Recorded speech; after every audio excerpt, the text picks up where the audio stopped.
আসসালামু আলাইকুম রহমতুল্লাহ।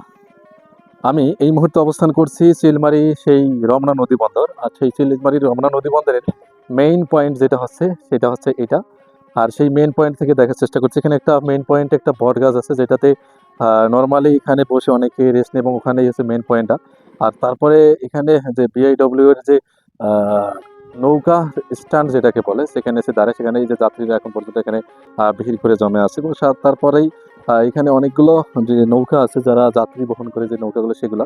তবে সেই নৌকার ভেতরে যদি একটু আমি যাই বা নৌকার বিস্তারিত আপনাদেরকে যদি আমি বলতে চাই, তো সেটা হলো যে এই চিলমারি নদী বন্দর হওয়ার পরে বা চিলমারি নদী বন্দরের যে বাস্তবায়নের যে কাজগুলো চলতেছে এখন পর্যন্ত, এই সাইডটাতে যে কাজ চলতেছে, তো এই সাইডে কাজ চলতেছে অলরেডি, এই সাইডে কাজ চলতেছে। তো এই কাজ হওয়ার পরে বা যতই দিন যাচ্ছে ততই কিন্তু এই চিলমারি নদী বন্দর একটা জনপ্রিয় হয়ে উঠতেছে এবং এখান থেকে বিভিন্ন জায়গাতে কিন্তু মানুষ খুব সহজে এখান থেকে আরেক পারে কিন্তু যাইতে পারে। নদীর এই এপার থেকে রৌমারী, রাজীবপুর, পরে বরিশাল চর বা বিভিন্ন জায়গাতে মানুষ এখান থেকে যায়। এখান থেকে কোন কোন চরে যাওয়া যায় চাচা সহজে? বড় শহর রৌমারী, রাজীবপুর, হুম। থেসকে, নটারকান্দি, এগুলো শহরে এই পর্যন্ত যাওয়া যায়। পানি কেমন? এই আপাতত পানি কম, আপাতত পানি কি একেবারে কম? একেবারে কম। নৌকা আটকে, নৌকায় আটকে এই পানিতে? এই পানিতে নৌকা আটকে, জায়গায় জায়গায় পানি কম। হ্যাঁ। যাইতে মনে করেন 2 থেকে 2.5 ঘন্টা সময় লাগে। 2 থেকে 2.5 ঘন্টা সময় লাগে। তো আমরা জানলাম শুনলাম যে উনি বললো যে প্রায় 2 থেকে 2.5 ঘন্টা সময় লাগে বর্তমান এই নদী পারাপার হতে। তো নর্মালি যখন পানি থাকে তখন যখন পানি থাকে তখন কি রকম সময় লাগে চাচা?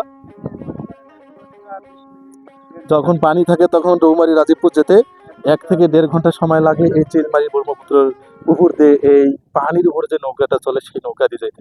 তো এখন যে এই যে যাত্রীগুলো আছে এনারাও রৌমারী রাজীবপুর যাবে, এনারা যদি যেতে চায় এনাদের সময় আগের তুলনায় একটু সময় বাড়বে, ডাবল সময় লাগবে, অর্থাৎ 2 থেকে 2.5 ঘন্টা সময় লাগতে পারে। তারপরে কিন্তু মানুষ এখান থেকে যাচ্ছে, কেননা এখানে তো এই নৌকা ছাড়া কোনো বিকল্প কোনো জিনিস নেই। এর আগে ফেরি ছিল যেটা রৌমারী পর্যন্ত গেছিল এবং এই চিলমারি নদী বন্দরে একটা নতুন করে একটা ডাক দিয়েছে। সেটা হচ্ছে যে সর্বসাধারণের মানুষ এবং এই চিলমারির বাসীর যে চাওয়া পাওয়া সেটা হচ্ছে যে একটা এই চিলমারি ব্রহ্মপুত্র একটা সেতু চাচ্ছে, তাই না?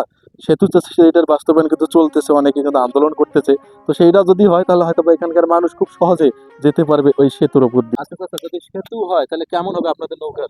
নৌকা ভালো হবে, আমাদের পক্ষে ভালো হবে, সম্ভব, অসুবিধা নেই কোনো। আমরা সেতু হলে তো আপনাদের ভাড়া তেমন হবে না তখন? না, চলবে, অসুবিধা নেই। মালবাহী অন্যান্য যাত্রী টুকিটাকি আমরা শহর আছে, লোকে চলবে, সমস্যা নেই, ইনশাল্লাহ। এই যে তাহলে সেতু হলে আপনাদের কোনো সমস্যা নেই? কোনো সমস্যা নেই। এখন আমাদের রৌমারী রাজীবপুর যাত্রী যাতায়াত করবে, একটু সুবিধা হবে, হ্যাঁ। মানে উন্নয়ন হবে, মানুষের সুবিধা হবে, এটাই আমরা চাই। তার মানে নৌকাওয়ালাদের কোনো সমস্যা নেই? কোনো সমস্যা নেই।